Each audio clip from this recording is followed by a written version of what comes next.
Bien, bien, muy buenos días. Muy buenos días, señores alumnos. Estamos compartiendo pantalla. Por favor, confírmenme. Buenos días. Buenos días, doctor. Sí se logra ver. Buenos días, Septiembre. doctor. Buenos días con todos ustedes, Buen día, señores doctor. alumnos. Bien, vamos a dar inicio al capítulo de fisiología digestiva. El día de hoy nos vamos a referir a la parte de fisiología de la úlcera péptica. En primer lugar, vamos a ver en cuanto se refiere a la epidemiología. Va a afectar al 10% de la población. De cada 100.000 habitantes por año van a ocurrir de 2 a 3 fallecimientos.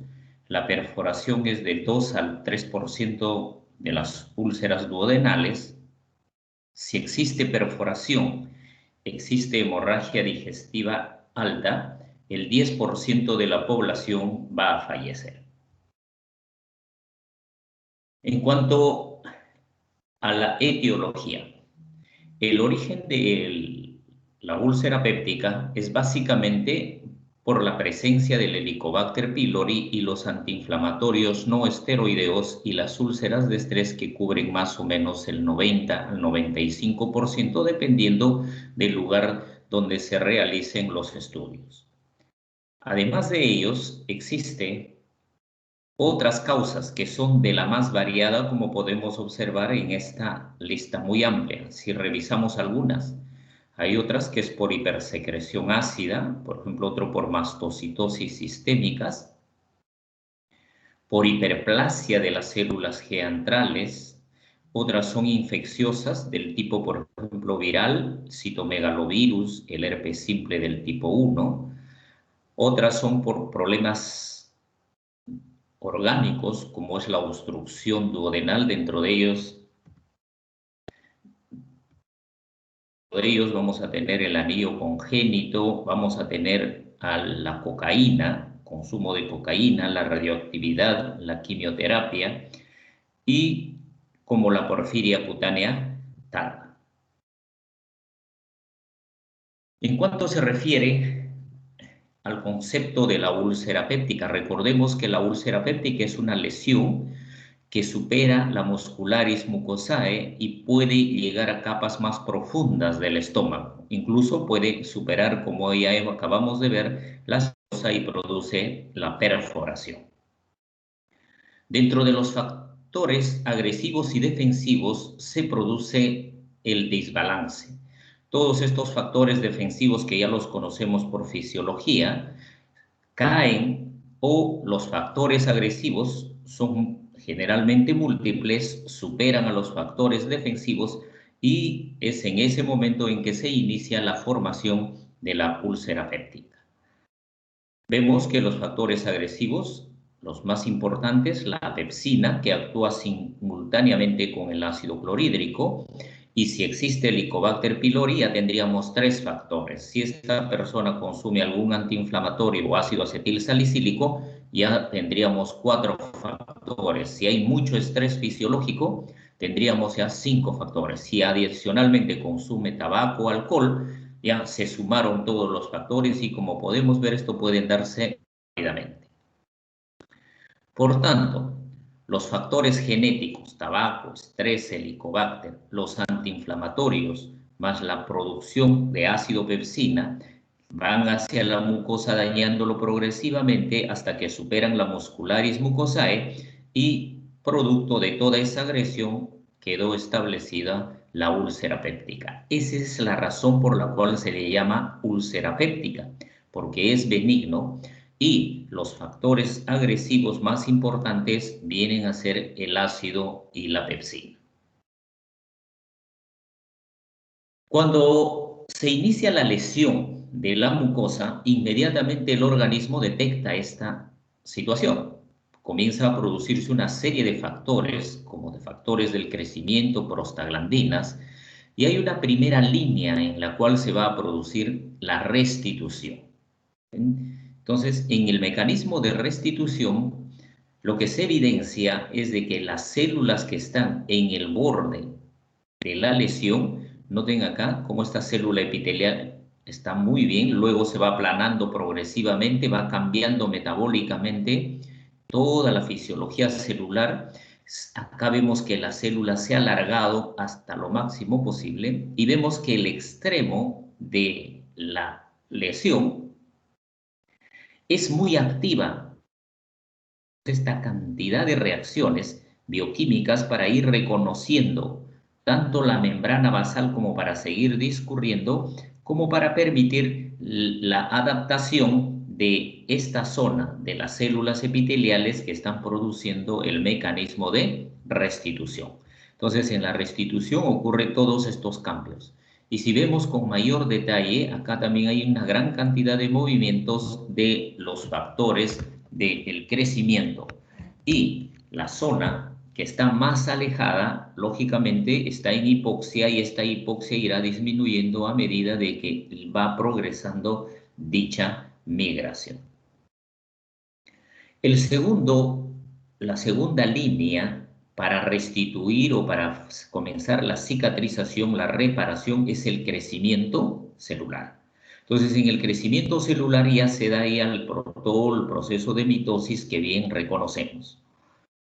Y la tercera línea es mucho más compleja. Ya se inicia propiamente la cicatrización, hay una limpieza de toda la necrosis de esa zona que ha sido lesionada, hay un mecanismo de formación de nuevos vasos, hay una reparación del tejido intercelular, básicamente por colágeno, hay un nuevo epitelio que está reemplazando al que ha sido lesionado, de tal manera que al final se ha reparado toda la arquitectura tisular.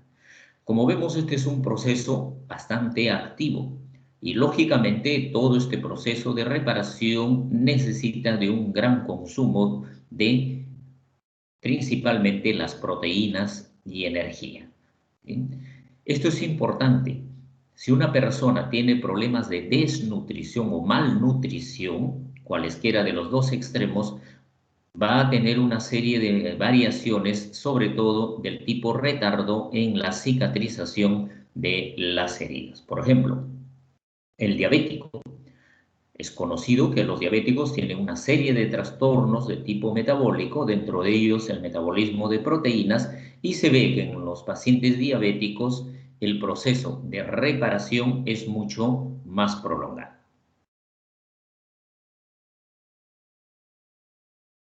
¿Qué otros factores intervienen en la génesis de la úlcera péptica? Son los factores genéticos. Todos tenemos una carga genética que nos da potencialidades o nos da debilidades. En lo que se refiere a la úlcera péptica, vean que el 40% de pacientes que tienen úlcera duodenal refieren la presencia de algún familiar con úlcera péptica. Si vemos en niños, el 62% que tienen las úlceras pépticas también ya tenían algún familiar ya padecía de un antecedente de enfermedad ulcerosa. La úlcera duodenal es más frecuente, por ejemplo, en las personas que tienen el grupo sanguíneo 0. La mitad de estos pacientes se va a detectar simultáneamente de que hay una mayor producción del pepsinógeno 1. Por tanto, lo que referíamos anteriormente, la enfermedad es por mayor producción del ácido y del pepsinógeno, ya se viene con una carga genética y esta carga genética es de tipo autosómica. Dentro de los otros factores, hemos visto el consumo de cocaína. Lamentablemente, desde el punto de vista social, cada día vamos evidenciando mayor cantidad de población que consume la cocaína, y esto es en los diferentes estratos sociales. Cuando se consume la cocaína, acá tenemos la fórmula de la cocaína. Esta cocaína libre e insoluble, cuando se consume, va a llegar al estómago. Entonces se va a transformar en sales de cocaína soluble. ¿Y esto por qué? Porque la cocaína tiene una serie, pues, de sustancias como la lejía, bicarbonato, y algunas secreciones salivales y del estómago también van a ser un medio muy importante para que en el estómago se transforme esas sales de cocaína en el clorhidrato de cocaína. Si una persona que consume cocaína lo hace por inhalación, a los 30 minutos se encuentra el pico máximo y el efecto va a ser entre 1 a 6 horas. Si es por vía oral, el pico se retrasa un poco más y llega a los 60 minutos. ¿Qué tipo de daño va a producir la cocaína? En el hígado se realiza el metabolismo de la adrenalina hacia la noradrenalina y para esto interviene esta enzima que es la monoaminooxidasa. La cocaína bloquea esta enzima. Por tanto, no hay un metabolismo y esto lo lleva a una situación de hipersensibilidad a la noradrenalina. Por tanto, en el organismo se va a encontrar adrenalina y la noradrenalina en exceso y esto va a producir una vasoconstricción y como respuesta en el resto del organismo va a producir, por ejemplo, midriasis. Esa vasoconstricción lo lleva a hipoxia a nivel de la mucosa y esto va a ser uno de los factores por los cuales la cocaína va a contribuir a la úlcera péptica. La cocaína adicionalmente bloquea todas las fibras nerviosas sensitivas, por tanto se bloquea el dolor fundamentalmente. A nivel del endotelio de los vasos sanguíneos incrementa el flujo del calcio y eso aumenta la vasoconstricción. A nivel de las plaquetas hay mayor agregación plaquetaria por un incremento del tromboxano A2. También hay una disminución de todos los eicosanoides y al final se produce una isquemia aguda. Otro factor en la génesis de la úlcera péptica es el consumo de alcohol. El alcohol es un disolvente, por consiguiente comienza a producir una depresión del moco gástrico. Va a producir un daño a nivel microvascular, se incrementa este daño y ese daño produce mayor permeabilidad y si hay permeabilidad, producto de esa permeabilidad, al final queda edematosa la mucosa. Hay una gran liberación de endotelinas, hay una disminución en la secreción de bicarbonato, activa los factores de necrosis tisular alfa, inicia el proceso de la apoptosis, libera una gran cantidad de aniones del tipo superóxidos y el daño epitelial se produce por lipoperoxidación de la estructura de la membrana. Esto produce inicialmente erosión y exfoliación. Una vez de que el epitelio se ha exfoliado, ya la pepsina y el ácido tienen la puerta abierta para poder seguir injuriando a nivel de la lámina propia y pueden llegar a profundidades mayores. Dentro del metabolismo del alcohol, entonces, que se produce en el hígado, hay una sustancia del metabolismo intermedio que se llama el acetalaldehído. Entonces, cuando se produce el acetalaldehído, se produce esta reacción química del NAD al NADH. Entonces, esta reacción química produce en todo el organismo mayor actividad de todas las antinoxidasas, hay una degradación de purinas, mayor producción de ácido úrico, cambia el potencial redox de la membrana, hay una disminución del ciclo del ácido cítrico, hay menor síntesis proteica, hay menor síntesis de lípidos, que son los componentes de las membranas, hay una hiperlactacidemia y mayor formación de cuerpos cetónicos. Todos estos cambios también contribuyen a lesionar a la mucosa. Un siguiente factor es el consumo del tabaco. Acá tenemos una estadística, vemos que como los fumadores es más prevalente la úlcera péptica.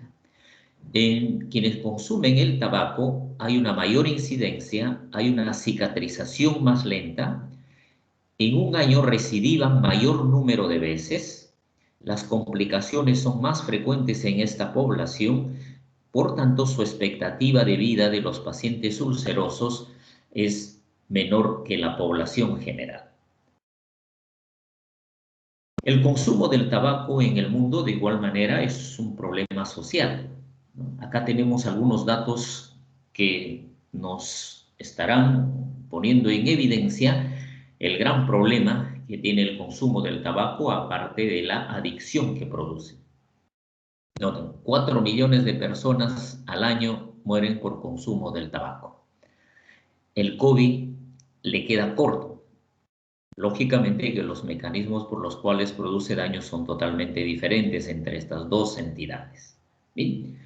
La población masculina y la población femenina, prácticamente hoy en día el consumo es muchísimo mayor, ¿no? Y noten, desde el año 1950, ¿no?, han muerto más o menos 50 millones de varones y 10 millones de mujeres por problemas relacionados al tabaco.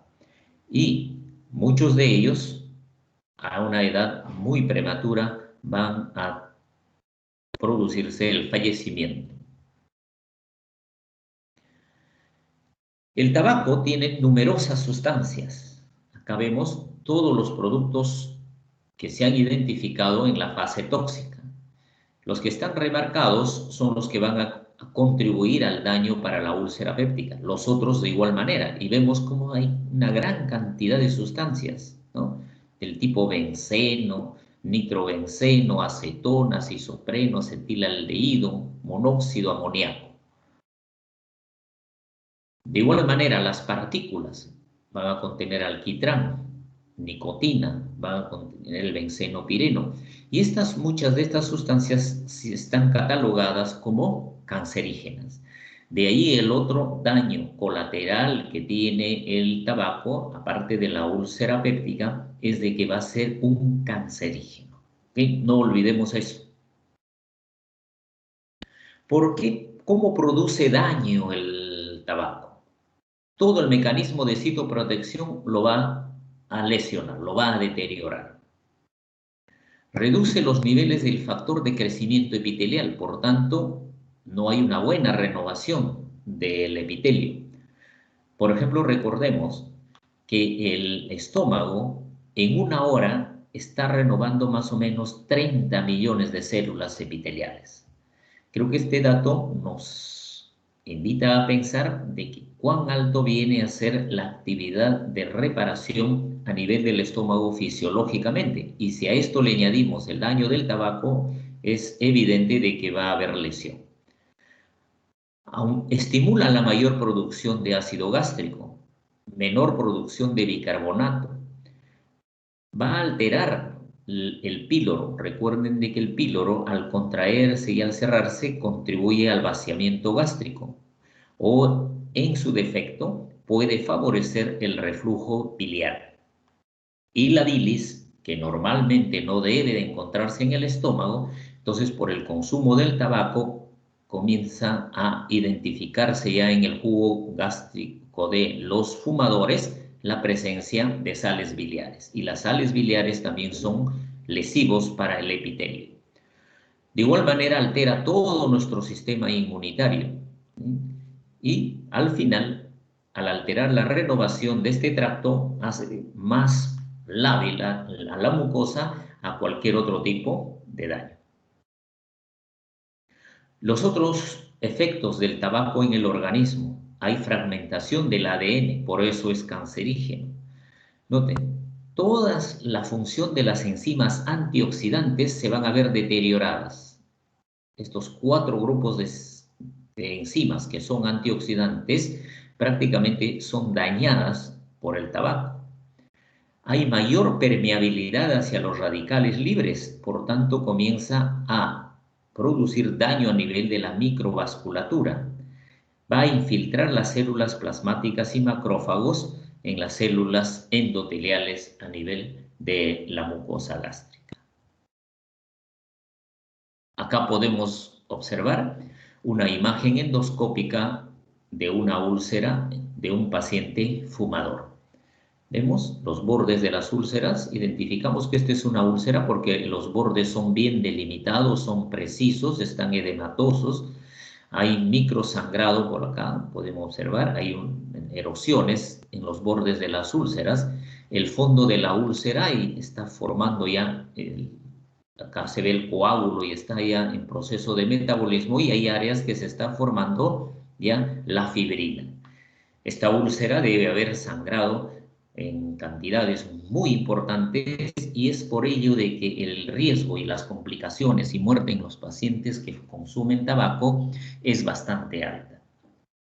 A pesar de todo el avance que hemos tenido en la parte de endoscopía digestiva terapéutica para el control de la úlcera péptica, no se ha podido disminuir el porcentaje de fallecimientos en pacientes con úlcera complicada por hemorragia.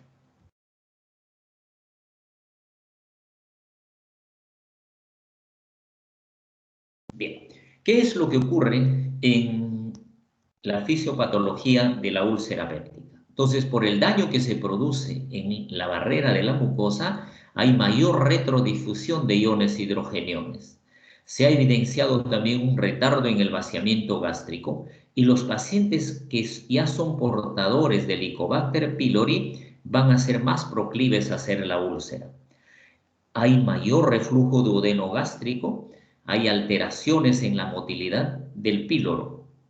Y esto contribuye a que se retarde el vaciamiento y favorezca la difusión de la bilis hacia el estómago. Si estudiamos a un paciente ulceroso y tomamos como parámetros a los normales y les administramos los alimentos durante el día y vamos a estudiar la producción de ácido en milimoles por hora. En esta parte podemos observar la secreción de ácido y en la otra inferior estamos viendo el horario. Normalmente, después de un alimento, todos aumentamos la producción de ácido. Entonces, hay picos después de la ingesta de cualquier alimento. Pero los pacientes ulcerosos duodenales podemos observar que en todos los alimentos producen una mayor cantidad de ácido. Entonces, este es un hecho perfectamente conocido. ¿Qué otras variantes van a existir en la secreción gástrica y en la úlcera duodenal? Hay mayor secreción basal, mayor secreción máxima. La producción de ácido, tanto en el día como en la noche y después de la ingesta de los alimentos, está incrementado. Esto lleva a una mayor carga intraduodenal del ácido y simultáneamente al ácido también se produce mayor cantidad de pepsina. Si medimos el débito ácido basal que está acá cuantificado, en diferentes situaciones vamos a ir comparando a todas ellas cómo varía el ácido. En individuos normales, acá tenemos el nivel máximo, este es un umbral para ya considerarlo hiperacidez. Cuando existe una úlcera en el cuerpo o en el fondo, noten de que no hay mayor producción de ácido en este estudio. Lo que tiene la úlcera en el antro no cursa tampoco con mucha acidez. A nivel prepilórico, de igual manera, el ácido no es tan contundente.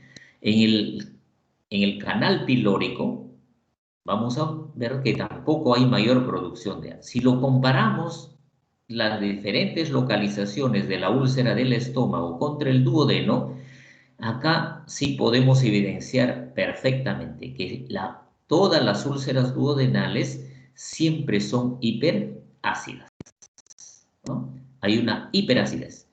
Esto significa de que la úlcera gástrica se puede dar en casos de normoacidez o de hipoacidez.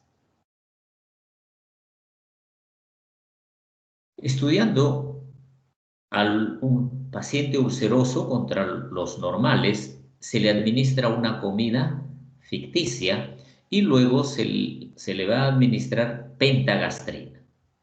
Acá tenemos en esta primera parte de la transparencia, medimos el débito ácido basal, el débito ácido máximo y el débito ácido estimulado. Bien, acá tenemos el comportamiento de los individuos normales en esta curva de color celeste y comparamos contra el ulceroso duodenal que es de color rojo. Vamos a observar la comida ficticia siempre tiene más pico que los normales.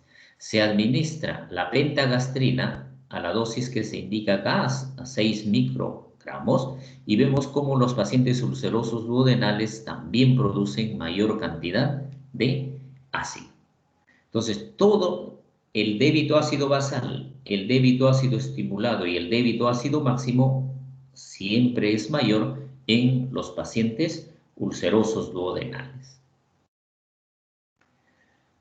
¿Qué otras alteraciones se presentan en la fisiopatología de la úlcera péptica? Las células parietales tienen mayor sensibilidad a la gastrina.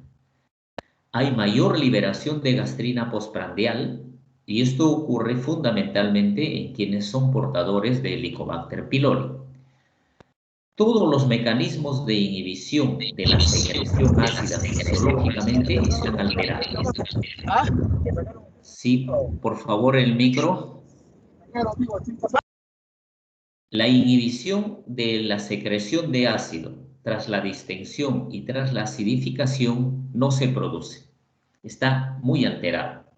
Recordando esto, para comprender mucho mejor en fisiología, cuando se va produciendo el ácido, va disminuyendo y llega hasta 1.5 el pH intragástrico, hay un mecanismo represor fisiológico en el cual ya se produce la somatostatina, bloquea a las células G, disminuye la producción de gastrina y se está controlando la secreción de ácido.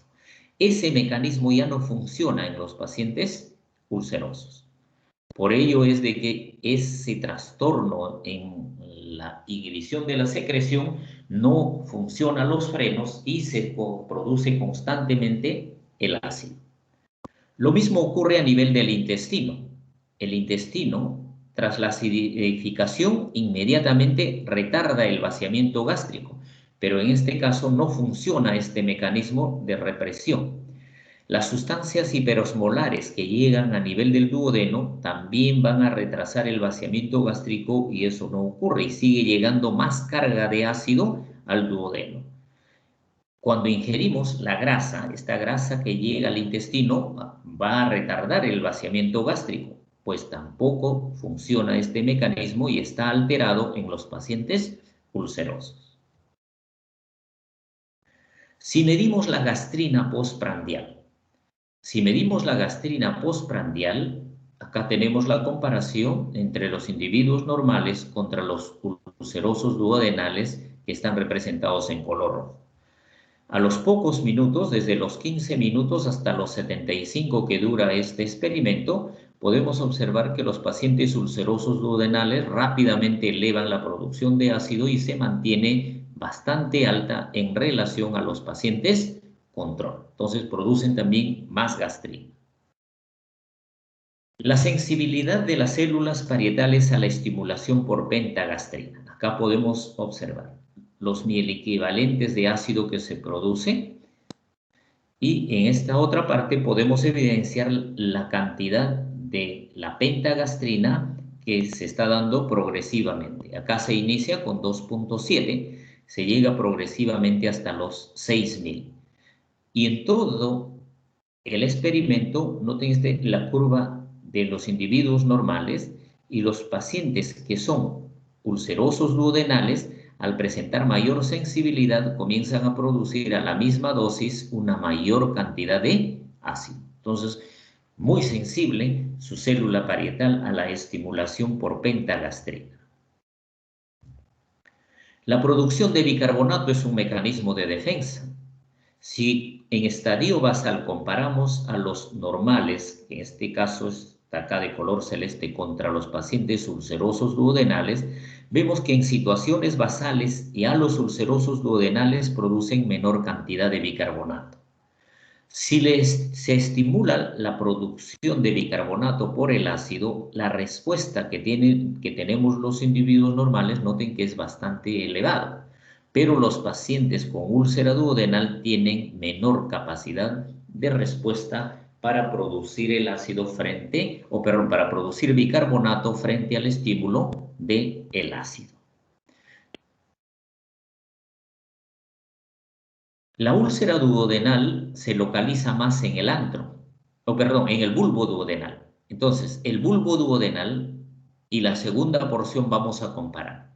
¿Qué ocurre en el duodeno proximal, o sea, en el bulbo? Vamos a medir la cantidad de bicarbonato, acá lo tenemos cuantificado, y en la porción inferior el tiempo que se está realizando este experimento. Se administra una cantidad de ácido clorhídrico en el duodeno y en individuos normales se va realizando la medición y acá obtenemos esta curva en este experimento. Hay una producción de bicarbonato entre 600 a 700 micromoles por centímetro por hora. El paciente ulceroso duodenal, medimos su producción de bicarbonato y vemos de que es bastante inferior, muy inferior. Está entre los 200 y 300 micromoles por centímetro por hora. Estudiamos al ulceroso duodenal contra los normales, pero a partir de la segunda porción. Se administra la misma cantidad de estímulo, o sea, el ácido clorhídrico, y vamos a observar de que frente a este estímulo, la curva de medición de la producción de bicarbonato en el paciente normal y en el ulceroso duodenal alcanzan los mismos niveles. Entonces, el mayor defecto que se produce en la respuesta de producción de bicarbonato en el ulceroso duodenal es en el bulbo. Y esto explica el por qué la localización más frecuente de las úlceras duodenales es en el bulbo que en las otras porciones distales. Vamos a hacer la lectura acá de comparación entre los pacientes normales contra los ulcerosos duodenales. Ya sabemos, los controles son de color celeste y los ulcerosos duodenales de rojo. En el débito ácido basal, en el BAO, noten, producen más ácido que los normales. El débito ácido máximo, producen más ácido que los normales. El pico ácido máximo, entonces acá tenemos más los pacientes ulcerosos duodenales. En cualquier eventualidad fisiológica que se produce el ácido, ellos producen más. El ácido es producida por las células parietales. Bien sabemos que en condiciones normales tenemos aproximadamente 1 billón de células parietales. Si hacemos el recuento en los pacientes ulcerosos, noten que tienen mayor población de las células parietales. Los pacientes con úlcera gástrica pueden tener incluso menor población de células parietales. Por tanto, esto corrobora una vez más el por qué los pacientes ulcerosos duodenales cursan siempre con hiperacidez y los pacientes con úlcera gástrica pueden cursar con hipoacidez.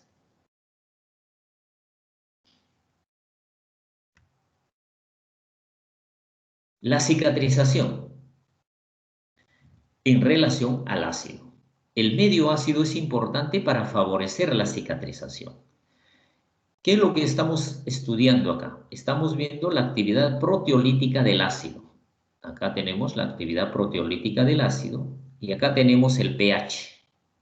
En la porción inferior y en el otro extremo tenemos la actividad mitógena, la capacidad de regeneración. Comparamos cuando el estómago tiene un pH menos de 4, podemos observar acá la actividad de la pepsina. Mayor actividad proteolítica, menor cicatrización. Va mejorando la cicatrización a partir de 4.5 de pH intragástrico. Cuando supera el 4.5 es un punto de quiebre. Comenzamos a ver cómo la capacidad de regeneración del epitelio se va dando y de acá más rápidamente se produce la cicatrización a medida de que va cayendo el pH. Y cuando llega a 7, la capacidad de regeneración de la úlcera es mucho más eficiente. Es por ello de que actualmente cuando se da de tratamiento ya una úlcera demostrada, tenemos que elegir el mejor inhibidor del ácido. ¿Por qué? Primero, para bajar el pH, para elevar el pH, perdón, para elevar el pH y en segundo lugar, para favorecer el proceso de regeneración. Entonces, esas son las dos explicaciones básicas, el por qué debemos de elegir el inhibidor más potente. Y de todos los inhibidores del ácido, conocemos a la familia de los omeprazoles.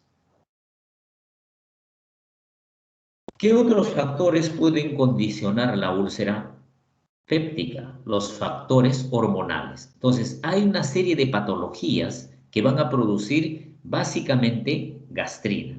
Esto es por tumores que se les llama los gastrinomas, que pueden localizarse incluso en páncreas e intestino. Las entidades clínicas más relacionadas con la úlcera Ellison, la neoplasia endocrina múltiple del tipo 1 y el hiperparatiroidismo. Entonces, cuando se presentan estas eventualidades en la úlcera de Solingen-Ellison, ya está estudiado de que la localización de esos tumores, el 80% van a estar localizados en este triángulo. ¿Ven? Podemos observar que esta área está localizado entre el 80 al 90% y el 10% en el resto de las áreas periféricas a estos puntos referenciales. ¿Okay? Noten que acá está comprometido toda la zona de la cabeza del páncreas y la región del bulbo, la segunda porción y la tercera porción del duodeno. Toda esta es la zona donde se localiza mayormente. Ya sabemos los efectos que tiene la gastrina. Aumenta la secreción ácida, tiene un efecto trófico y va a favorecer también la liberación de histamina. Por todas estas situaciones, entonces un gastrinoma también va a contribuir a producir las úlceras de Solingen-Ellison, que se van a localizar estas úlceras fundamentalmente desde la segunda porción hasta la tercera porción, incluso en segmentos más distales.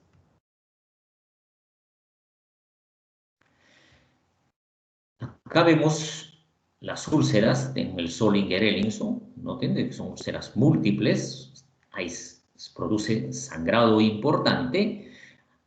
Entonces, todo este producto de una hipersecreción de gastrina se debe al tumor, al gastrinoma. Quienes padecen úlcera péptica, hay una incidencia del 0,1 al 1% de pacientes, y esta entidad clínica se presenta mayormente entre los 30 a los 50 años y es el doble en el caso de los varones en relación a las mujeres. Y en algunos otros casos pueden asociarse adicionalmente a una neoplasia endocrina múltiple del tipo 1. ¿Qué parámetros vamos a utilizar para identificar al Solingen-Ellison? Acá vamos a ver que en el Solingen-Ellison la gastrina está superior a los 600 picogramos por mililitro. Debajo de los 600 puede corresponder a una úlcera duodenal o algunas variedades, algunos subtipos del Solingen-Ellison. Y se asocia al problema de la anemia perniciosa.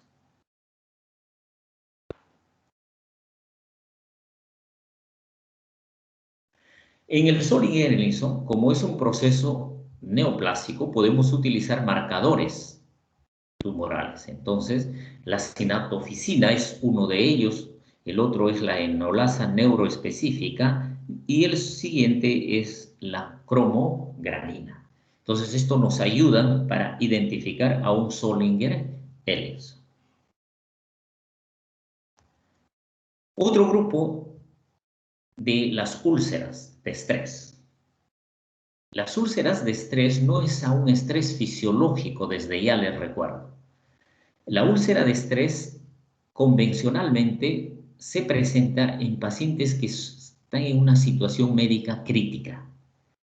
Ejemplo, paciente que ha sido sometido a una cirugía mayor, paciente que está con un shock hemorrágico, con una hipotensión, está en un ventilador mecánico por tiempo prolongado, tiene trastornos de la coagulación, ha tenido algún trauma de cualquier tipo, está en sepsis o en pacientes que han sufrido grandes quemaduras. Anteriormente se les conocía, si se les llamaba muy comúnmente, las úlceras de Curly, las úlceras que aparecían en los pacientes quemados. Aquellos que tienen lesiones graves en el sistema nervioso central, a eso se le llamaba la úlcera de Cushing.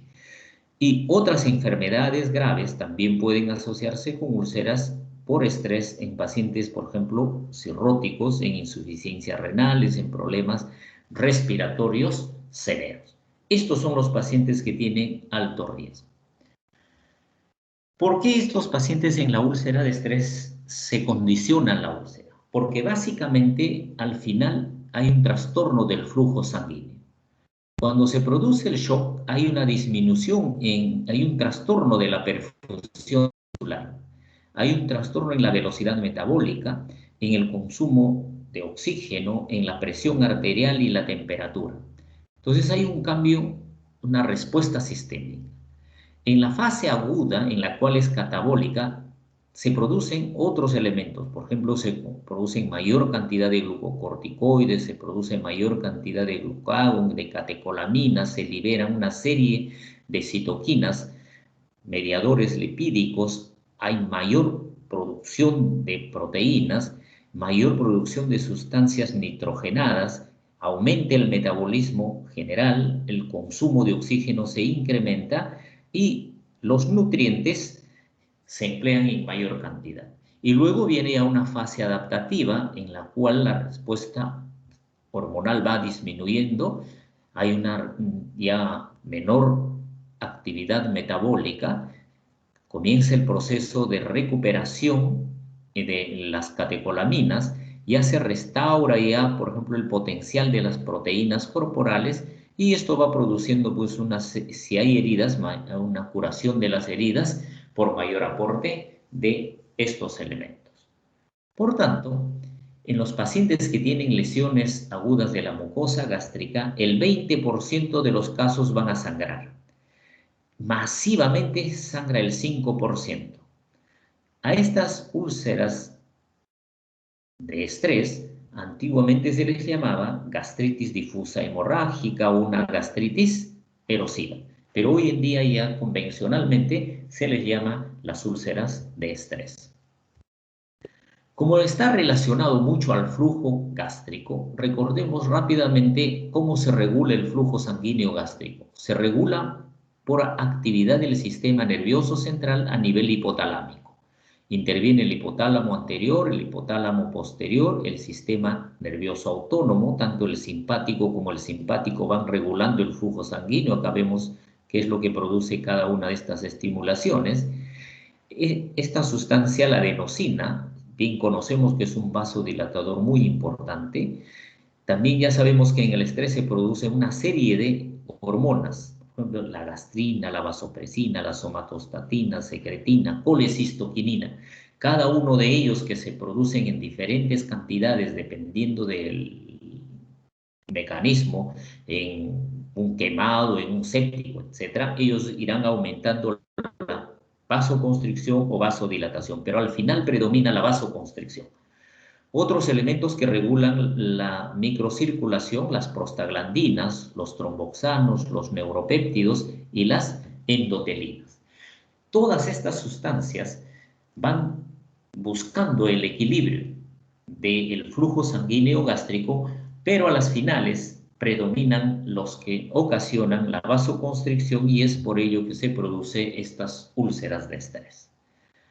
En estudios que se han realizado de retrodifusión en la barrera mucosa modificando la presión, estos son los resultados finales.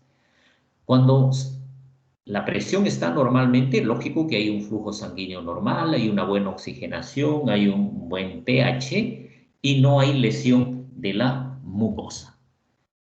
¿Qué sucede cuando hay normotensión? Pero si nosotros producimos menor flujo sanguíneo Si disminuye el flujo sanguíneo, lleva una anoxia tisular leve y una acidosis leve que no produce lesión.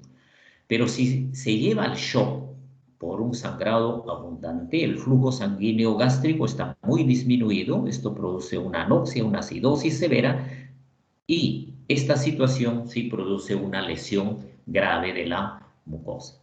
Por tanto, cuando estemos frente a un paciente que está en estrés, ya identificamos las entidades clínicas, para evitar la úlcera de estrés, tenemos que mantener la presión sanguínea. Y para prevenir la úlcera de estrés, no tiene ninguna justificación médica de que se administre bloqueadores de H2, los inhibidores de la bomba de protones o últimamente que ha salido el vonoprazan. ¿Ok? Acá mantener la presión. En un paciente que está sangrando, por ejemplo, una hemorragia por cualquier lugar del organismo, evitar de que se vaya a un shock hemorrágico. Un paciente que está con infección, evitar de que se vaya a un shock séptico y para esto fundamentalmente mantener la normotensión, que es lo que va a garantizar. Estas úlceras de estrés, acá tenemos la endoscopía, vemos que también son múltiples, se localizan más en el cuerpo gástrico y van a aparecer dentro de las 72 horas de producido el evento. Entonces, acá corroboramos, la corrección de la hipotensión y de la acidosis es más importante para evitar las úlceras de estrés. Otro factor que contribuye en la úlcera péptica es el Helicobacter pylori, ¿no? Famoso este Helicobacter pylori, acá podemos ir observando una microfotografía del Helicobacter pylori. Bien, este Helicobacter pylori fue identificado pues desde el año 1982, se publicaron ya por los australianos Marshall y Warren. Es una bacteria del tipo gram negativo, podemos ver que tiene un aspecto espirilado y tiene flagelos en uno de sus extremos. Y lo más resaltante es de que esta bacteria tiene una gran actividad sobre la urea, tiene la ureasa. El Helicobacter pylori, en el humano se han identificado 11 especies. En la mucosa gástrica, aparte del Helicobacter pylori, el Heilmanni, el Felis, también hay en el intestino delgado, acá tenemos descrito las diferentes variedades del Helicobacter pylori y también en el sistema biliar. Pero en el estómago se ha visto de que el Helicobacter pylori tiene mayor capacidad agresiva y es el responsable para condicionar la úlcera péptica. A nivel mundial, vemos América del Sur, que nos corresponde, todas las Américas, desde México para abajo, el 70 al 90% de la población padece de la infección por el Helicobacter pylori. En África estamos más o menos equivalentes. En Asia, una disminución muy leve. En Europa Oriental el 70%, en Europa Occidental del 30 al 35%, en Canadá y Estados Unidos el 30% y Australia el 20%. Esto es más o menos la distribución mundial. Los pacientes ulcerosos duodenales se ha identificado casi en el 96% de ellos tienen Helicobacter y un 4% es Helicobacter negativo. En los pacientes con úlcera gástrica el 75% y negativos el 25%. La infección por el Helicobacter pylori es de larga data. Para que produzca daño se necesita larga data. Entonces, en edades muy jóvenes en nuestros países comienza la infección. Progresa esta infección de una infección aguda, luego se transforma en una infección crónica que puede evolucionar hacia una úlcera duodenal puede evolucionar hacia un linfoma del tipo Malta, pueden ser un grupo asintomáticos a la infección del Helicobacter pylori. Otros pueden ser ulcerosos gástricos, pero en el tiempo la mucosa va modificándose a una metaplasia intestinal, a una displasia y puede llegar a producir el cáncer gástrico. Hoy en día el Helicobacter pylori ha sido reconocido como un elemento que es de riesgo para producir el cáncer. ¿Cómo hace daño el Helicobacter pylori? Llega el Helicobacter pylori. Los primeros Helicobacter pylori logran atravesar la capa de moco, van a anclar en el epitelio porque tienen justamente estos cilios, estos flagelos.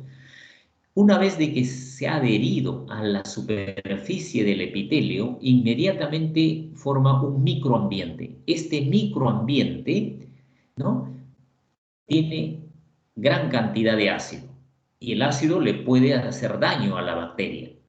Para evitar de que el ácido le produzca daño a la bacteria, inmediatamente la bacteria identifica el ion hidrogenión, forma esta burbuja con la ureasa.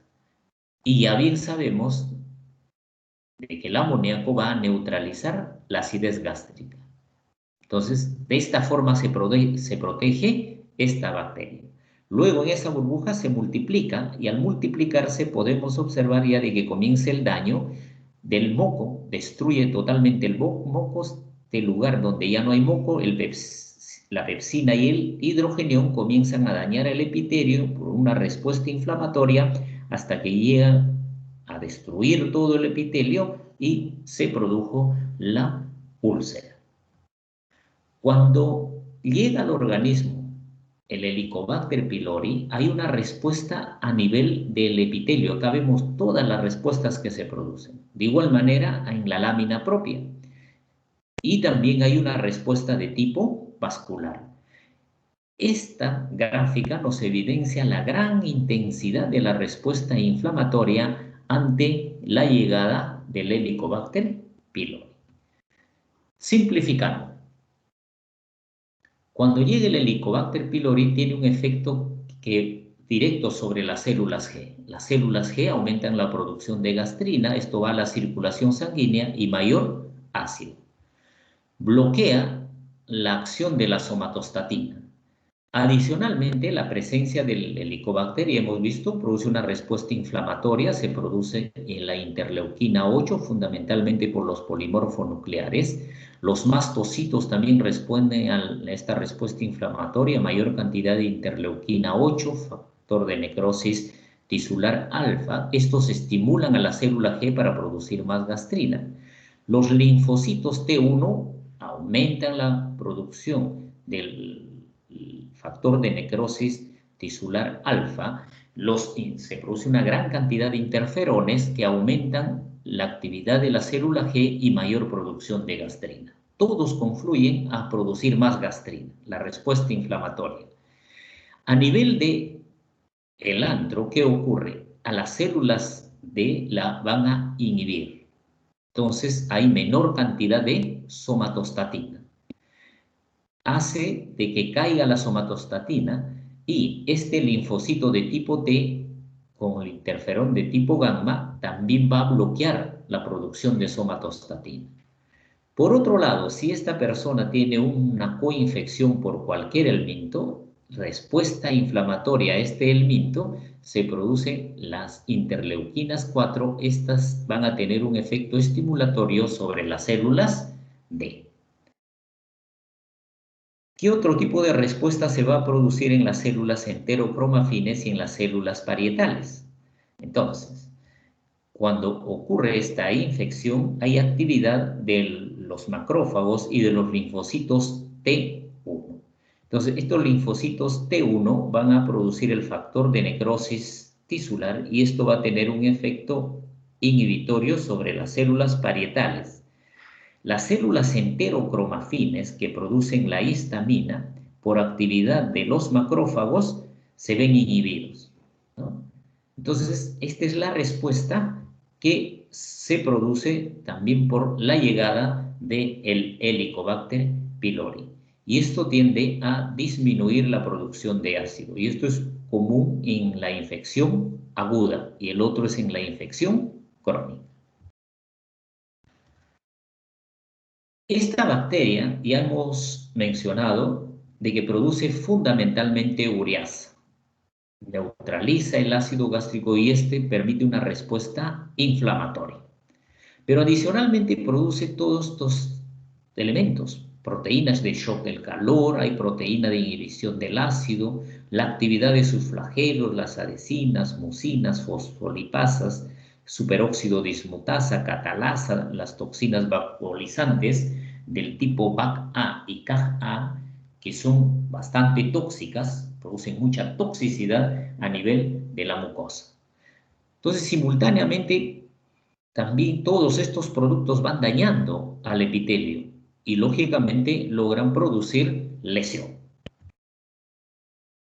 La virulencia de cepas. Hay una serie de cepas también del Helicobacter pylori.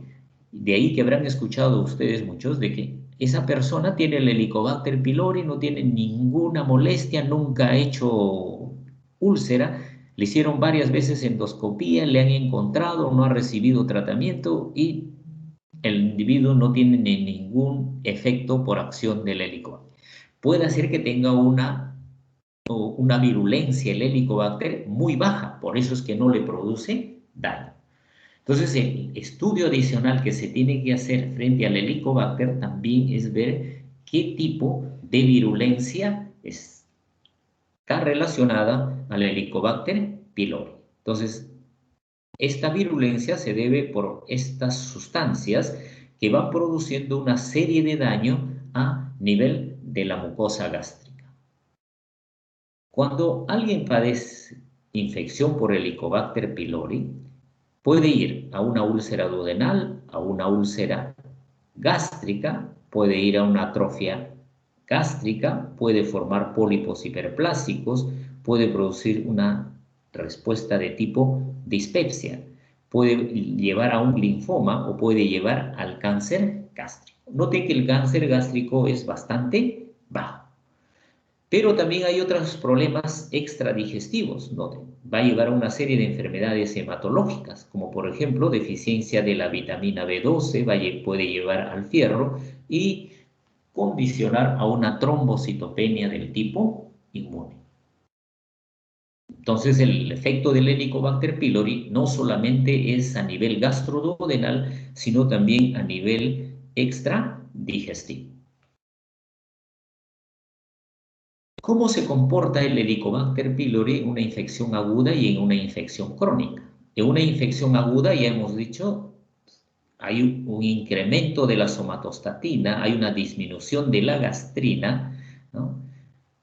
Y esto hace de que haya una hipoacidez. Entonces, en una infección aguda, hipoacidez. En una infección crónica, por ejemplo, que ya comprometa el antro nada más, disminuye la somatostatina, incrementa la gastrina y esto eleva el ácido. Si compromete todo el estómago, al comprometer todo el estómago va produciendo atrofia y esto va llevando a las finales a una disminución del ácido. Entonces puede pasar por etapas, dependiendo del tiempo que esté afectado el individuo por el Helicobacter pylori. Y justamente ya veremos cómo la hipoacidez es un factor que puede condicionar al cáncer gástrico. El Helicobacter pylori hemos visto de que se instala en el estómago, pero ¿cómo es así de que produce la gran cantidad de úlceras duodenales y en el duodeno no puede infectarnos en condiciones normales el Helicobacter pylori? Entonces, ¿qué cambios ocurren? Cuando la persona está infectada por el Helicobacter pylori, ya hemos visto que hay un incremento de gastrina. Entonces, esta gastritis que está aumentada con la gastrina, a nivel del duodeno, eleva la carga de ácido. Esta carga de ácido que está elevada produce metaplasia gástrica. Entonces ahora sí hay epitelio gástrico en el duodeno. Por tanto, se produce la colonización del Helicobacter en el duodeno y otros factores como las cepas ulcerogénicas, el factor genético y la duodenitis activa producto del Helicobacter van a llevar a la úlcera duodenal. Entonces, para que el Helicobacter pylori produzca úlcera duodenal, no se da en un tiempo corto, necesita todo un proceso hasta que se produzca la metaplasia y este Helicobacter pylori pueda producir daño a nivel de la úlcera duodenal. En los ulcerosos duodenales que tienen el Helicobacter pylori, acá tenemos quienes no tienen el Helicobacter pylori positivo y acá los controles negativos. ¿Ok? Bien, acá vemos quienes tienen el Helicobacter pylori positivo, ¿no ven? Van a producir mayor cantidad de pepsinógeno 1 y también van a producir mayor cantidad de pepsinógeno de tipo 2.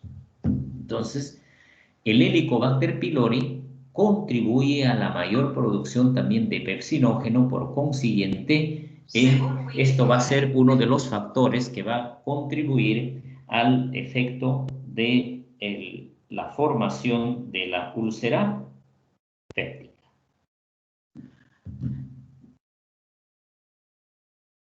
Así como hay agentes que son agresivos, hay agentes que son protectores. El factor dietético.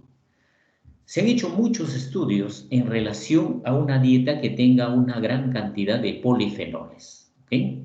Entonces, se ha identificado de que los polifenoles van a disminuir o van a retrasar la actividad del Helicobacter pylori. ¿Qué es lo que va a bloquear estos polifenoles? Va a alterar los receptores TOL.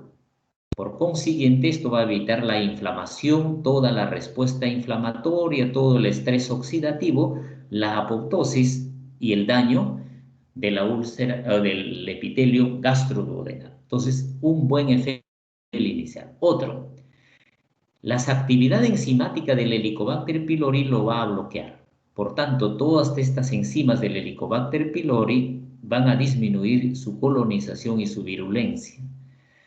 La adhesión del Helicobacter pylori en la mucosa van a ser disminuidas por una dieta de polifenoles. La vaporización también puede ser bloqueada, puede ser inhibida. Y los cambios morfológicos que produce producto de la inflamación también pueden ser inhibidos.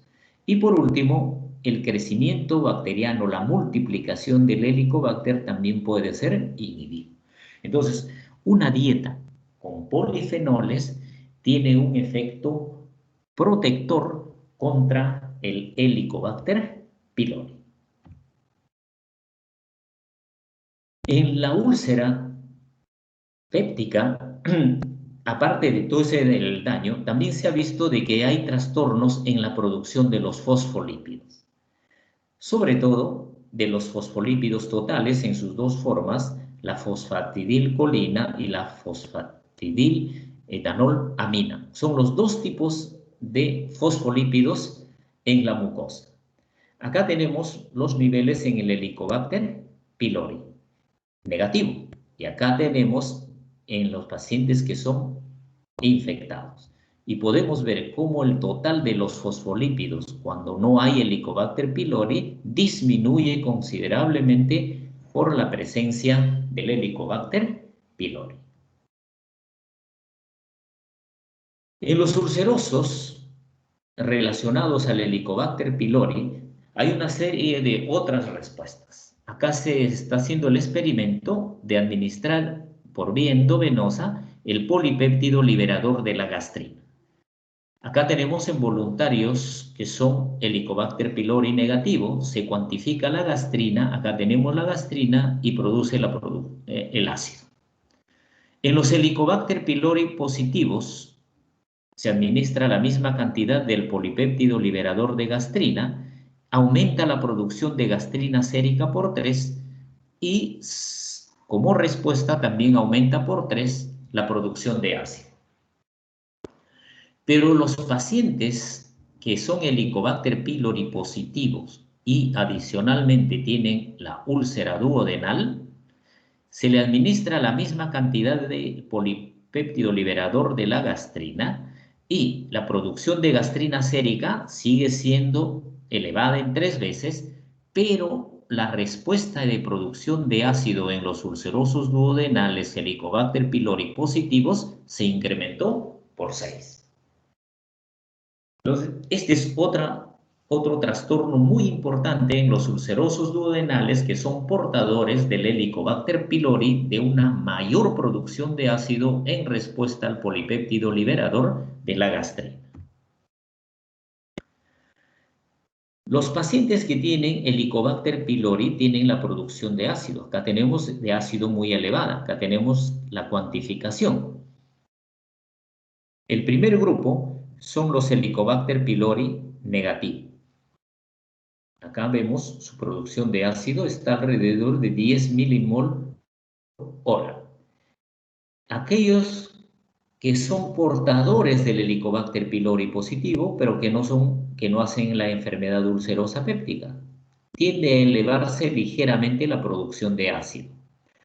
Aquellos que son Helicobacter pylori positivo, pero tienen úlcera duodenal, noten cómo la producción de ácido es bastante elevada.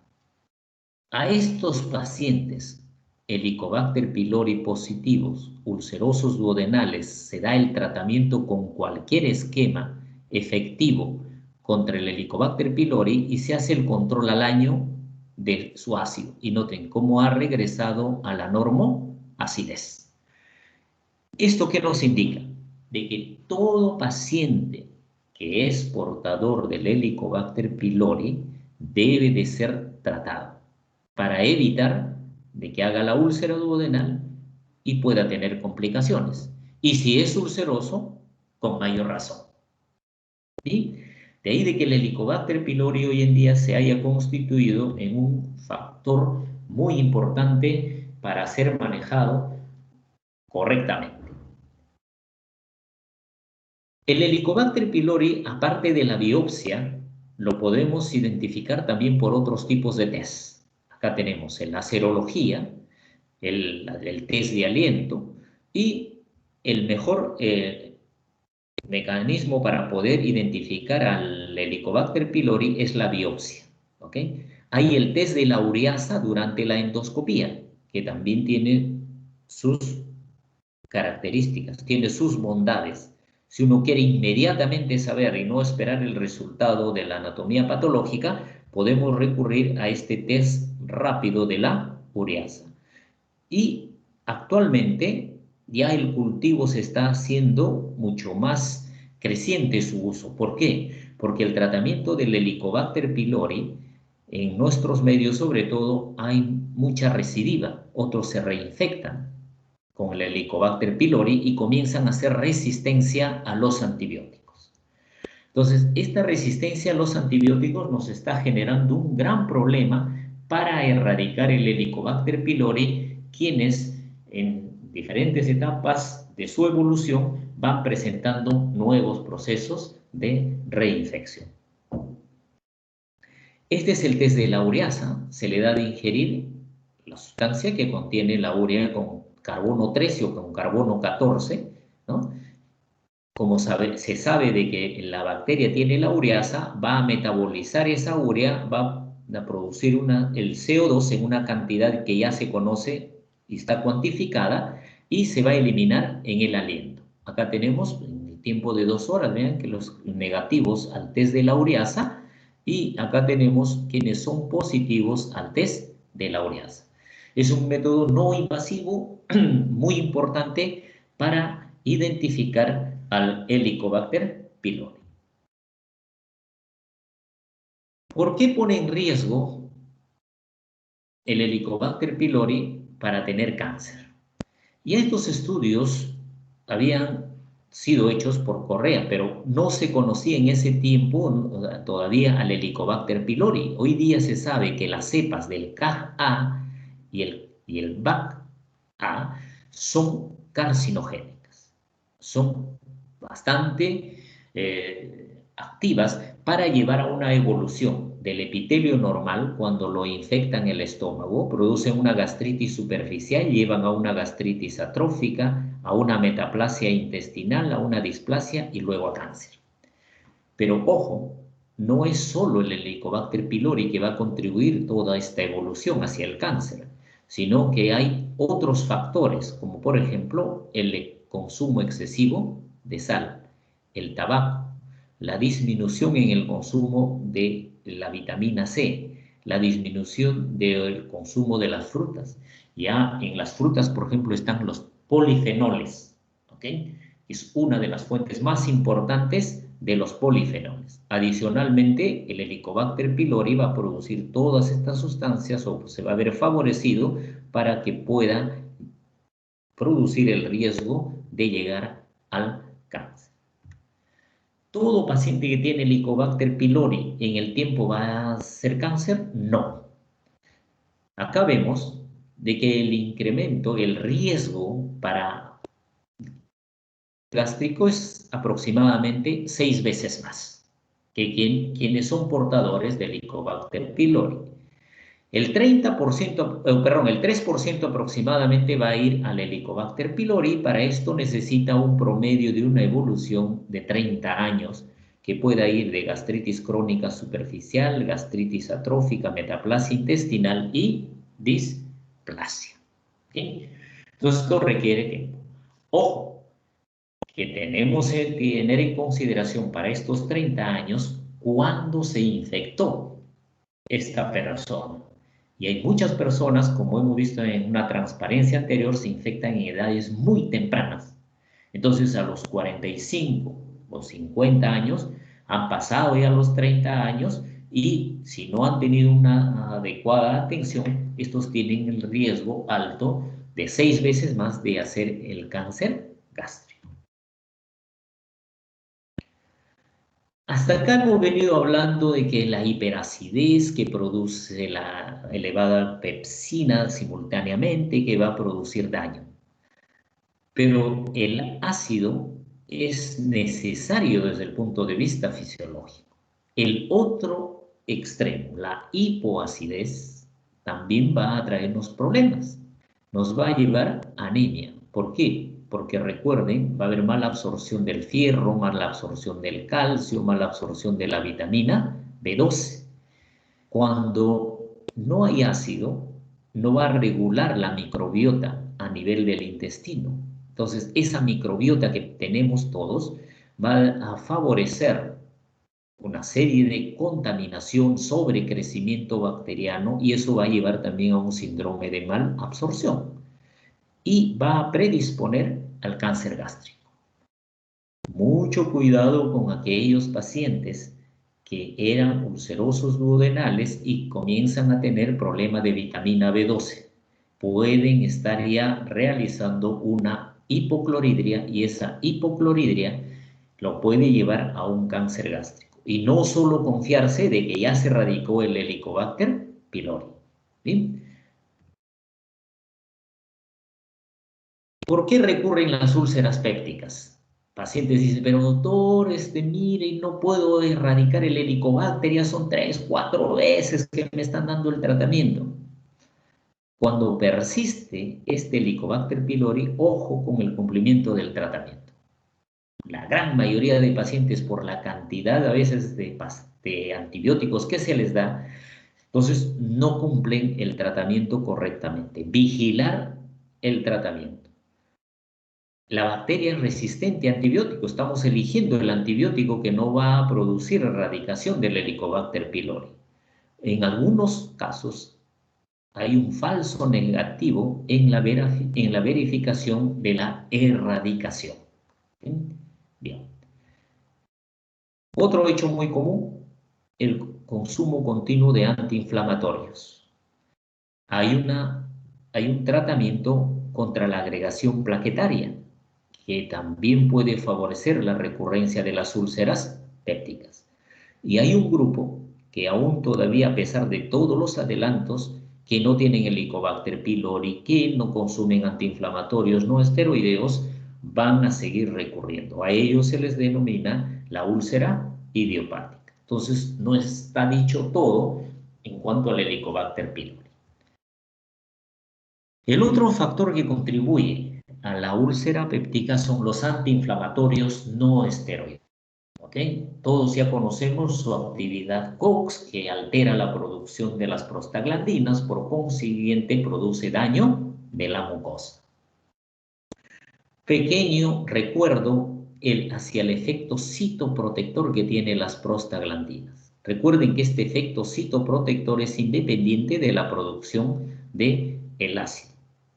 Hay un incremento del moco, mayor producción de bicarbonato, mayor síntesis de fosfolípidos para la membrana, favorece la reparación, favorece la irrigación, disminuye la secreción ácida y previene la ruptura de la mucosa porque fortalece lo que todos conocemos como la banda de cierre en las zonas adyacentes de los epitelios, ¿no? Bien. Entonces, todo este efecto que tienen las prostaglandinas se van a ver dañados cuando consumimos un antiinflamatorio no esteroideo. Cuando se consume por vía oral, el antiinflamatorio no esteroideo está no ionizado, es captado por las células de revestimiento. Dentro de la célula hay un atrapamiento y este atrapamiento altera la fosforilación oxidativa de las mitocondrias. Se acumula mayor cantidad de esta sustancia, produce edema, tanto es el edema y trastornos en la fosforilación oxidativa que producen citólisis. Producto de esta citólisis hay liberación de mayor cantidad de hidrogeniones y liberación del sodio intracelular. Entonces, este es el daño directo que producen los antiinflamatorios no esteroideos. Y frente a esta situación, muchos dijeron, bueno, si hay daño directo, vamos a dar por vía sistémica el antiinflamatorio no esteroideo. Ahora, vamos a ver qué efecto sistémico tiene el antiinflamatorio contra el efecto tóxico local. Ya hemos hablado de este atrapamiento y que va a producir lesión. Destruye las uniones intercelulares, disminuye el flujo, disminuye la secreción de bicarbonato, de moco, disminuye los fosfolípidos de la membrana, altera la reparación, destruye el moco, citólisis y lesión. Pero ojo, por vía sistémica también van a inhibir la síntesis de prostaglandinas, pero se va a retardar el efecto. Por circulación sanguínea, el efecto va a ser el mismo. Lo único que estamos haciendo es bypassear el efecto tóxico local, porque por vía sistémica, por vía sanguínea van a tener los mismos efectos que por vía oral.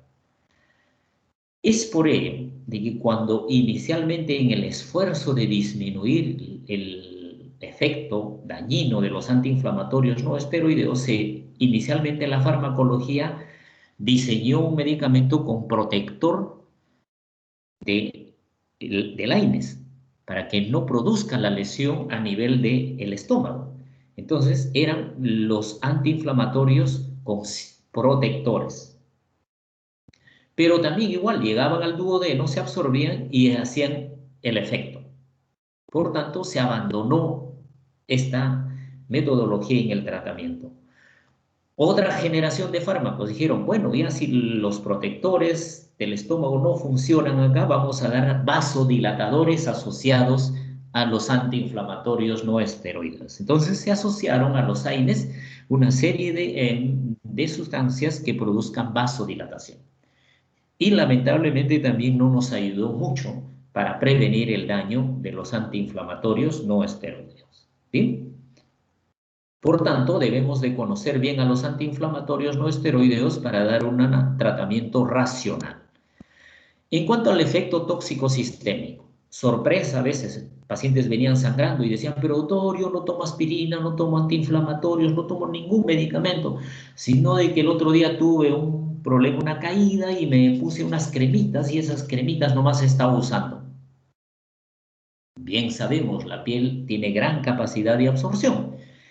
Ese antiinflamatorio que fue por la piel también se ha absorbido, pasa a la circulación sanguínea y se produce el efecto.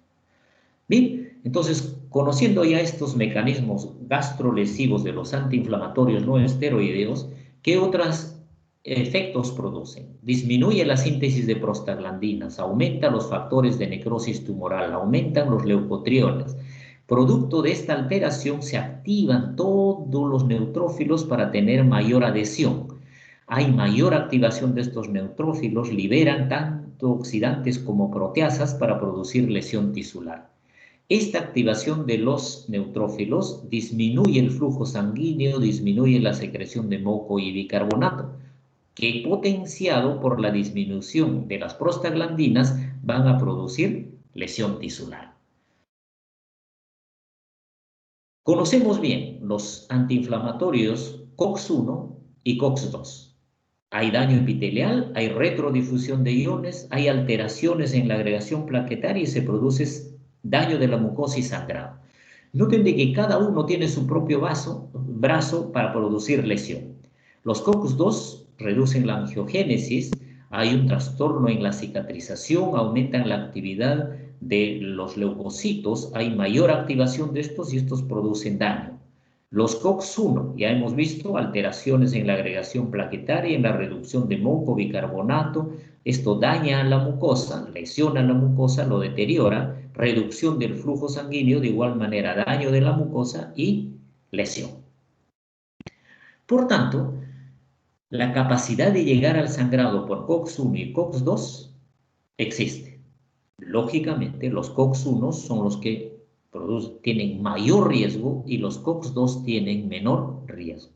Las actuales estadísticas a los COX-2 como factor para producir úlcera y sangrado están alrededor entre el 5 y según algunos reportes hasta 15 incluso.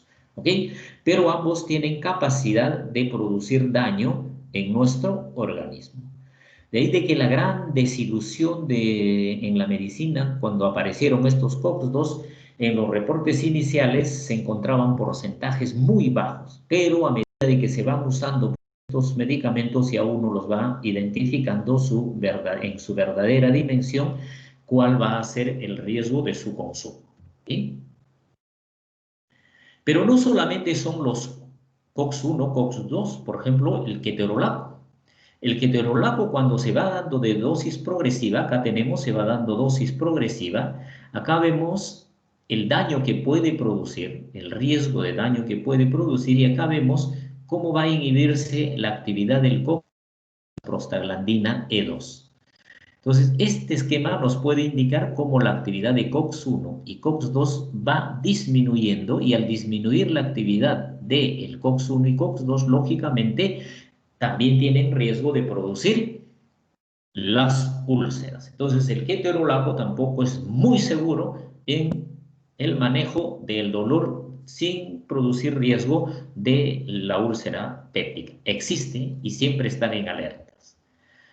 Los antiinflamatorios no esteroideos sí hemos visto de que produce daño en el epitelio, daño a nivel de la microvasculatura, y hemos revisado esto como las prostaglandinas, leucotrienos, factor de necrosis tumoral, ¿sí? Efecto de las prostaglandinas, el efecto directo. Pero actualmente se ha visto de que los antiinflamatorios no esteroideos también van a alterar la producción de óxido nítrico. Y bien sabemos de que el óxido nítrico es un vasodilatador, por tanto, el otro efecto adicional que tienen los antiinflamatorios no esteroideos es de que va a alterar la producción del óxido nítrico hacia la disminución. Y lo mismo la producción de los sulfuros de hidrógeno. Entonces, estos dos nuevos mecanismos se le atribuyen a los antiinflamatorios no esteroideos para producir daño por el consumo de AINES. Cada uno de los antiinflamatorios tiene un riesgo relativo de daño. Convencionalmente se ha tomado el ibuprofeno como molécula base para comparar. Notamos el diclofenaco eleva a 2 y progresivamente el piroxicam se eleva a 9. Por tanto, tenemos que nosotros como médicos conocer cuál es el riesgo relativo que tienen los antiinflamatorios no esteroideos para producir complicaciones. El Helicobacter pylori y el antiinflamatorio no esteroideo se dan la mano para producir el daño de la mucosa y por consiguiente la ulceración. Ya sabemos que el Helicobacter pylori produce citotoxinas, lipopolisacáridos, una serie de enzimas, una reacción en cascada de todas las células que participan en el proceso inflamatorio y lesión. Ambos aumentan la producción de ácido y pepsina. El antiinflamatorio no esteroideo, bien sea por efecto tópico o sistémico, va a destruir todo el sistema de citoprotección y al derrumbarse el sistema de citoprotección condiciona la aparición de las úlceras. De ahí de que actualmente se recomienda, si un paciente va a seguir consumiendo los antiinflamatorios no esteroideos, se debe de erradicar el Helicobacter pylori para disminuir el daño de la mucosa. ¿Okay? Se disminuye, pero no se bloquea totalmente. Los COX-1 y los COX-2, ¿no? Acá tenemos. ¿Qué características van a tener? Acá tenemos los tipos de antiinflamatorios. Por ejemplo, van a inhibir completamente ambas isoformas, el ácido acetil salicílico, el ibuprofeno, el naproxeno y la indometacina. El paracetamol débilmente inhibe ambas formas. Inhibe el COX-2 con selectividad todos estos componentes, el coxib, el heterocoxib, etcétera, que son los más representativos. ¿Ok? Y noten, esta selectividad es de 2 a 100 veces mayor que la COX-1, o sea que son medicamentos muy potentes. Las características de su vida media. Los que tienen vida media corta, acá tenemos el ácido acetil salicílico hasta la indometacina, las que tienen una vida media intermedia, naproxeno, celecoxib, y los que tienen prolongada, el meloxicam. ¿En qué momento hay mayor riesgo de que el antiinflamatorio no esteroideo pueda producirnos más daño? Entonces, se ha identificado, las estadísticas dicen de que desde el primer día hasta que nosotros sigamos consumiendo el uso siempre va a existir el riesgo. ¿Okay? Se ha visto de que al inicio, dentro de los primeros 30 días, el riesgo es mayor. A medida de que va pasando los días de consumo, disminuye ligeramente, pero superados los 180 días, nuevamente comienza a incrementarse el riesgo. ¿Okay? Y esto muy probablemente ocurra esta aparente disminución del riesgo porque el organismo busca un mecanismo que se llama de adaptación. Cuando se va consumiendo el antiinflamatorio por tiempo prolongado, se busca la adaptación al antiinflamatorio. La mucosa trata ya de mantener su trofismo con bajos niveles de prostaglandinas. Y esta caída aparente pueda deberse a ello. Pero lógico, esa adaptación tiene un límite y después de que ya no puede contrarrestar, puede compensar ese daño, nuevamente ya a medida de que va pasando los días, se comienza nuevamente a incrementar el riesgo del daño por el consumo de estos antiinflamatorios, sobre todo el sangrado. Los AINES nos ponen un riesgo relativo de hospitalización de 2.5 y la muerte en 5.5. ¿Okay? Estos son los tipos a veces de úlceras que nos llegan sangrando a los servicios de emergencia. Hacemos todos los esfuerzos, recurrimos a toda la tecnología, recurrimos a inyecciones para detener el sangrado, recurrimos a clip, recurrimos a la termocoagulación, a los clips e incluso la propia cirugía. Aunque la cirugía por sangrado ha disminuido grandemente en los últimos tiempos, pero aún todavía en un grupo de pacientes se viene considerando como un recurso último para poder evitar la muerte del paciente.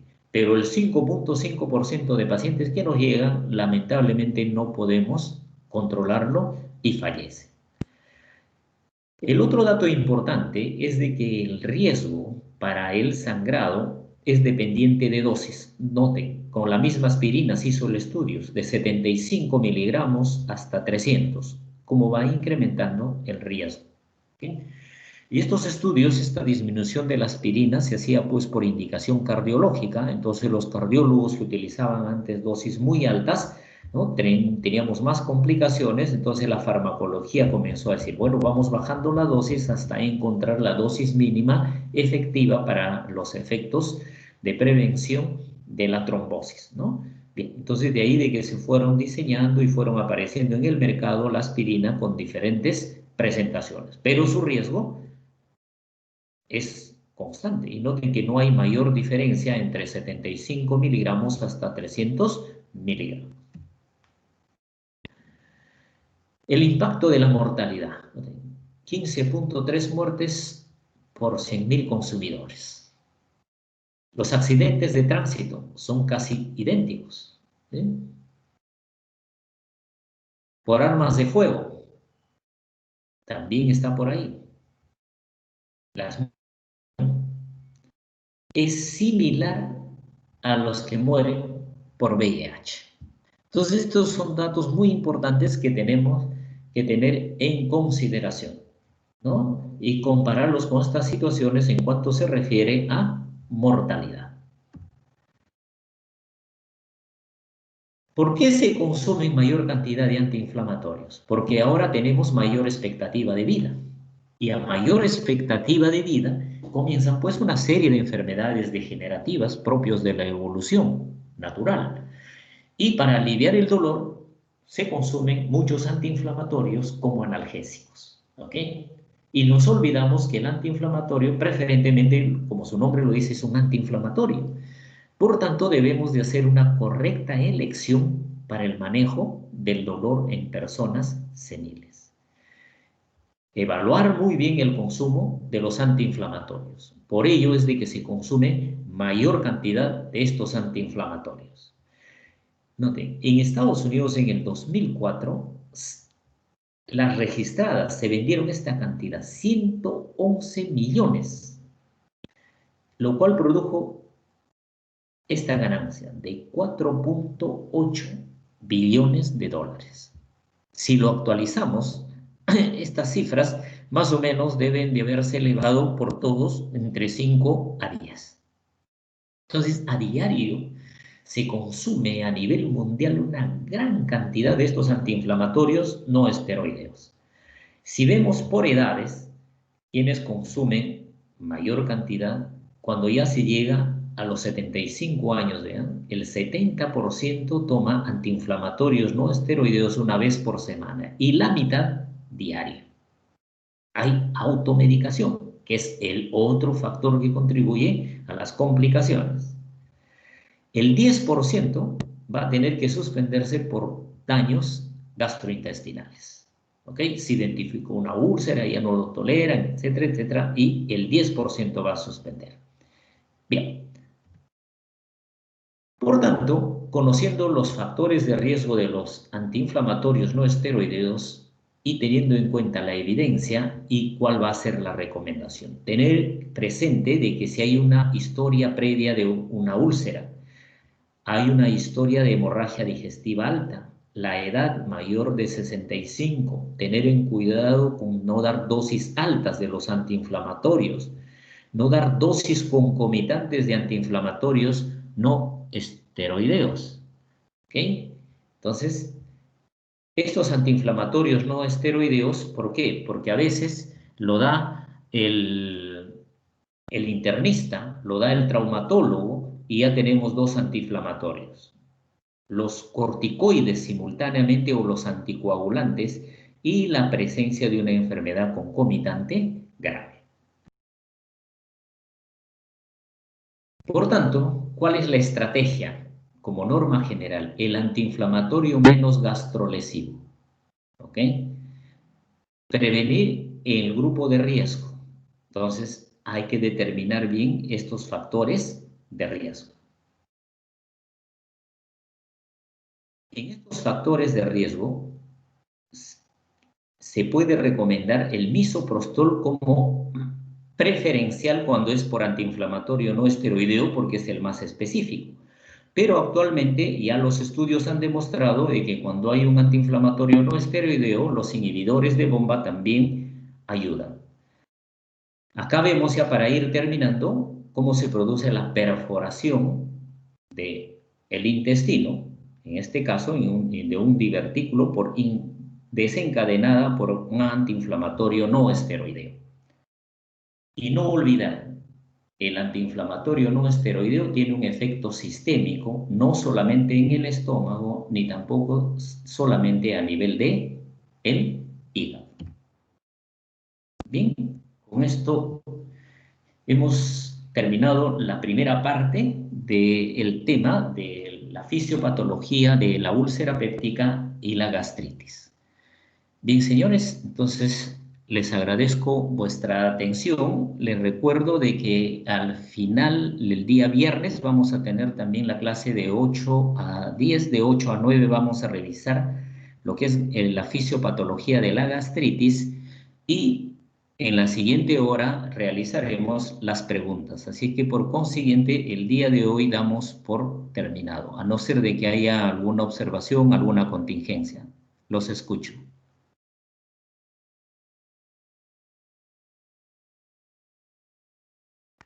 Bien, el delegado, por favor. Doctor, buenos días. Sí, buenos días. Doctor, ¿solamente el tema de fisiopatología va a ser úlcera péptica o vamos a tocar otro tema más adelante? El día viernes, la fisiopatología de la gastritis. Solamente esos dos temas vamos a tomar entonces. Sí, esos dos temas han sido elegidos. Ya, doctor, gracias. Bien, ¿alguna otra pregunta? Bien. Doctor, una consulta. Cuando se Sí. menciona de un gastrinoma en el síndrome de Zollinger-Ellison, ¿este no puede transformarse a una neoplasia de cabeza de páncreas? No, no, es independiente. Es diferente la histopatología. El gastrinoma sí puede dar metástasis al páncreas, pero son dos cosas diferentes.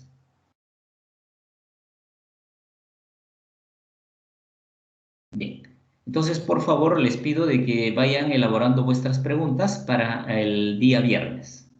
Bien, entonces el día de hoy ya daríamos por terminada la reunión. Gracias por su atención. Hasta el día viernes.